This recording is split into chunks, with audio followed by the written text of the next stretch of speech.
Hello guys, আসসালামু আলাইকুম। কেমন আছেন সবাই? আশা করি সকলেই অনেক ভালো আছেন। আপনারা দেখতে পাচ্ছেন খুব সুন্দর একটি দৃশ্য।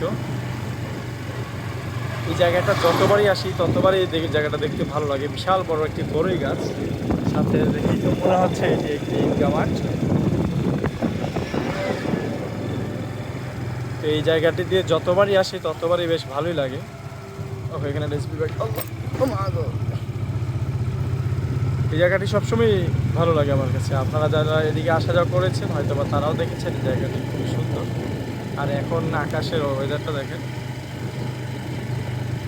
মেঘাচ্ছন্ন হয়ে আছে, আর হালকা ঘুরি ঘুরি করে পাউডারের মতো বৃষ্টি পড়ছে। আর এদিকে দেখেন বিশাল বড় একটা পাশে সুন্দর বড় বড় দুটো পুকুর, এগুলোতে বড় বড় মাছ চাষ হয়।